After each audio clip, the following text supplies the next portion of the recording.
Dear students, today I will discuss with you the first model question paper. This model question paper consists of two parts, part A as well as part B. It has been prepared as per the syllabus and the blueprint. Now I will discuss with the first paper, model question paper, part A. See here, the first question is define an assembler, or what do you mean by an assembler? An assembler is a type of system software. We know what is a software is. It is a set of programs. This software are of two types. One is a system software, another one is an application software. So your assembler comes under system software. What exactly it does? ಏನು ಮಾಡುತ್ತೆ ಅದು ಅಂತಂದ್ರೆ that translates the mnemonic operation code. Operation code, it is also called opcode, that will be in terms of symbols. So that will be translated into equivalent machine code. So what is a machine code? A code which a machine can understand. A code that a machine can understand is a machine code. So assembler does the job of translating an opcode into equivalent machine code. And this assembler, it can also be defined as, it is a set of, it's a program that accepts the assembly language program and produces its machine language equivalent. Machine language equivalent. As I told earlier, that machine language is a language which a machine can understand, So your assembler will translate that from assembly language program into its equivalent machine language program. And the second question, what are overlays? Or define an overlay. See, overlay is a technique. It is not a hardware, it is not a software. Overlay is a technique which is used to keep only those instructions and data in memory which are needed at any given time. See why? Because you know memory is a primary, that is, it is a volatile in nature. Means if you switch off the computer or if you shut down the computer, the contents in the memory, that is in the RAM, that will get deleted. RAM, memory, primary memory, volatile memory, all are one and the same. Even physical memory, all are one and the same. So here, what is an overlay means, it is a technique, it keeps only those instruction and data in the memory which is needed for execution. It does not need any special support from the operating system and it can be implemented completely by the user. So what is the advantage of overlay? So advantage, as I told earlier, since we are loading only those instructions and data which are necessary for execution, it will be faster in execution. You can expect execution it will be speed up the execution only because you are loading only the programs or the data or an instruction which are necessary, and it needs lesser time for the loading the instruction because you are loading only the needed information or the data. That is why it needs lesser time. The next question is list out the types of loaders.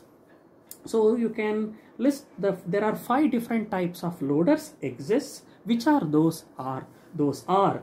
One is compile and go loaders, general loaders, absolute loaders, relocating loaders, direct linking loaders. So these are all the types of loaders. Since it is a 2 marks question, you have to list only the types of loaders. You need not to explain in detail individually. You can write the definition of a loader. Along with that, you can list out the types of loaders. Next, the fourth question is define turnaround time, or what do you mean by turnaround time? See, we can define a turnaround time as it's an interval between from the time of submission of a process till the time of completion of a process. That is called turnaround time. That is, interval is nothing but a gap. See, what will be the gap that will get established between the job submission to the job completion? Take an example. A processor is a hardware. We will assign a task to the processor in order to process it. Yes. Assume that I have assigned a process or I have assigned a task to the processor at 10 o'clock. At 10:05, it has submitted a result or an output. It has generated the output. So what is the gap between 10 to 10:05? It is 5 minutes, right? So that is what the interval between the job submission to the job completion. But in operating system, especially in a system with a higher end system which are equipped with higher end hardware components, and the processor speed is very high, that gap will be in terms of milliseconds. The gap will be in terms of milliseconds, not in minutes or hours. It depends upon the complexity of the program. So totally, how can we define a turnaround time? It is the interval or a gap between the job submission to the job completion is called turnaround time. Turnaround time. Next, fifth question. Define a process, or what do you mean by a process? A program in execution is called as a process. A program which is currently executing. In order to execute any program or a process, first it has to be brought from the secondary memory to primary memory. Why? Because always the program will reside in a secondary memory that is called as an hard disk. Because it is non-volatile memory. What do you mean by non-volatile? Content will be permanent even if you switch off the computer. Only if you manually delete, then only the content will get deleted. So now, in order to execute any program, first it has to be brought from the secondary memory into primary memory. We can say it is a process called swapping. Okay, here define a process means a program in execution is called as a process. It is an active entity. Active entity means a program which is currently running.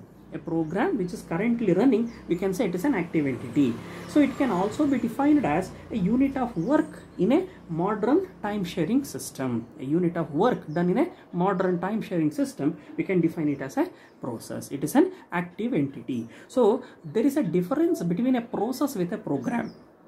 Program is a passive entity, process is an active entity.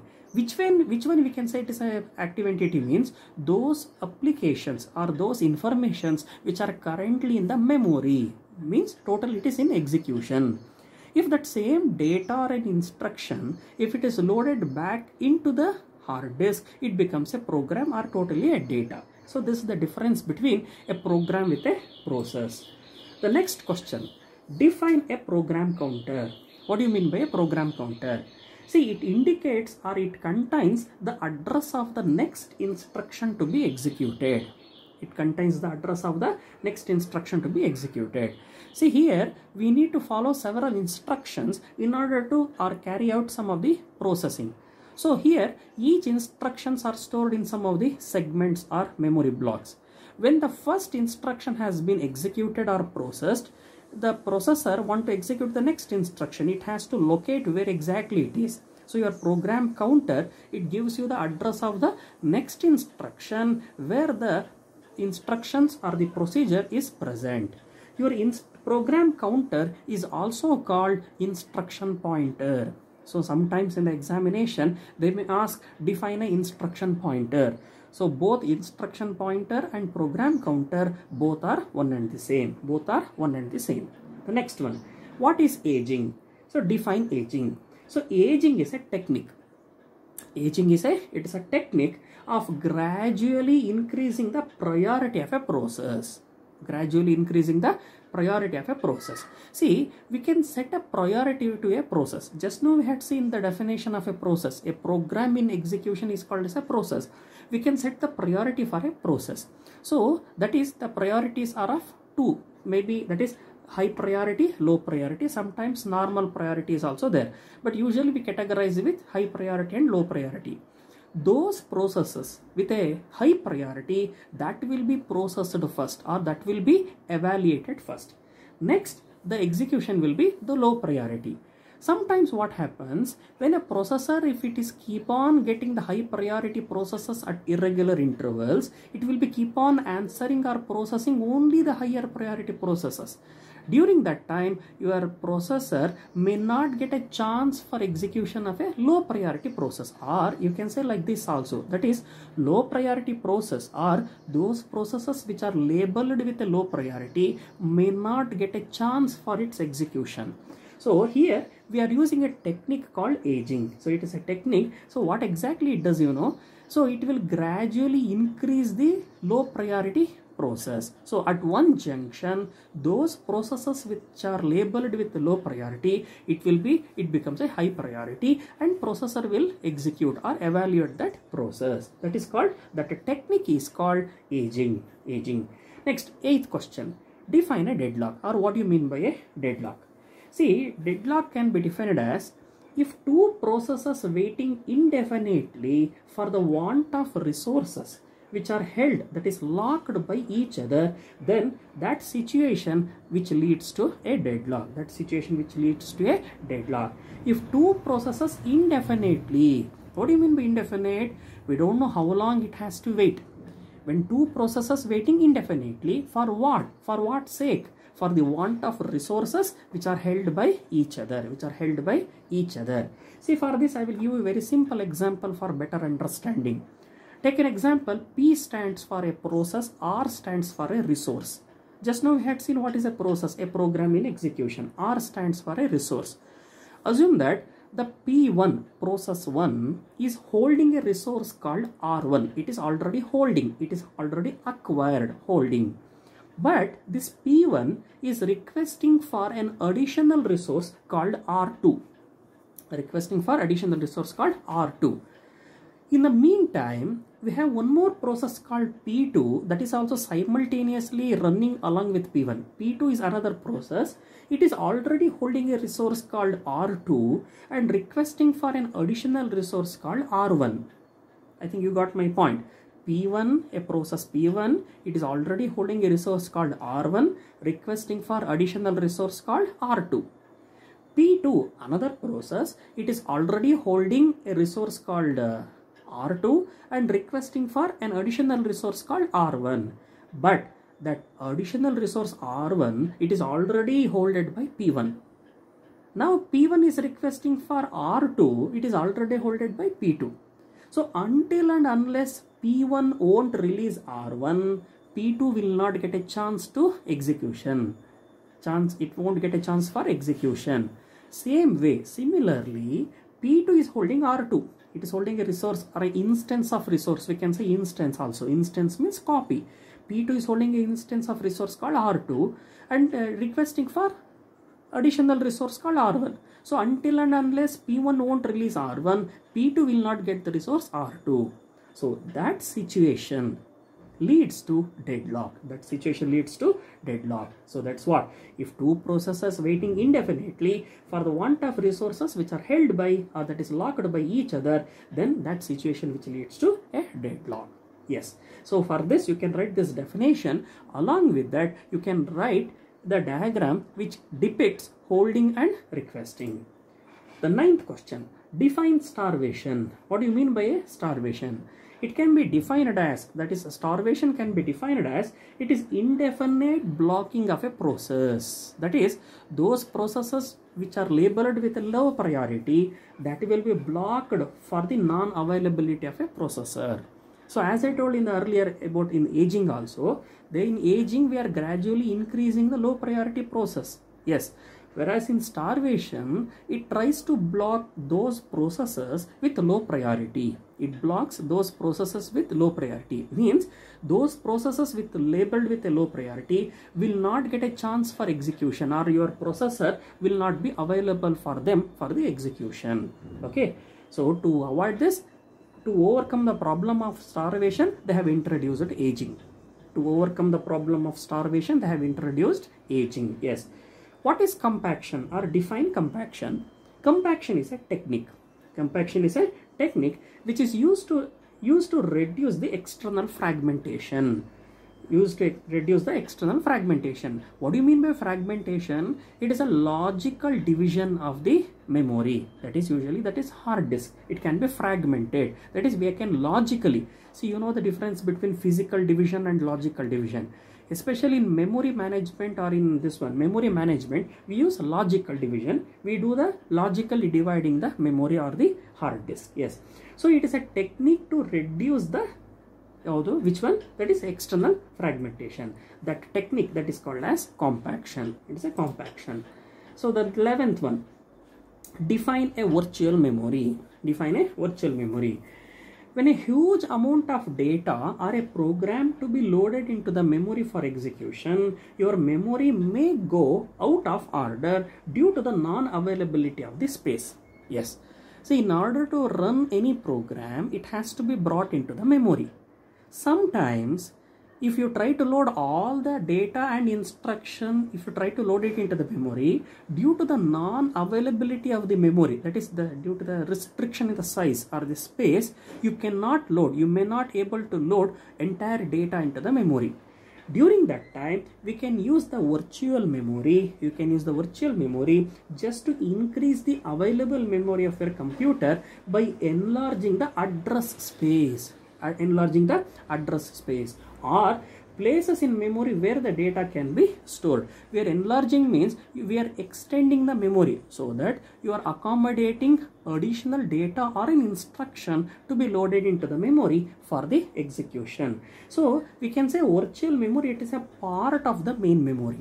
Virtual memory is a part or a portion of the main memory. So as I told earlier, main memory, physical memory, volatile memory, primary memory, RAM, all are one and the same. So virtual memory, it is a part of the main memory. The last question in the part A is, what do you mean by a dynamic loading? So you know two terms, that is, one is a static, another one is a dynamic. So what is a static means? It is fixed in nature. So dynamic means it will be keep on changing, you can change, that is dynamic. So here loading is the process of brought, or you are bringing those programs from secondary memory into primary memory, that is from the hard disk into the primary memory is nothing but a RAM. So your dynamic loading means, in dynamic loading, a routine of a program, routine means it is nothing but set of process or data or an instruction which is to be executed. We can say it is a module. A routine of a program is not loaded up to how long? Until it is get called by the program. Yes, that is why we call it as, we say it is a dynamic in nature. So the programs will be loaded upon request. It won't be loaded simply. All routines are kept on a disk in a relocatable format. That's what I told earlier. So all the informations are stored permanently in a relocatable format in a disk, hard disk, one and the same. Now the main program is loaded into the memory and is executed. The main program is loaded into the memory, because we have a main function that is necessary to execute the program. That will be loaded into the memory for the execution. What about other routines or other modules? The other routines or methods or the modules are loaded on request. That will be loaded on request.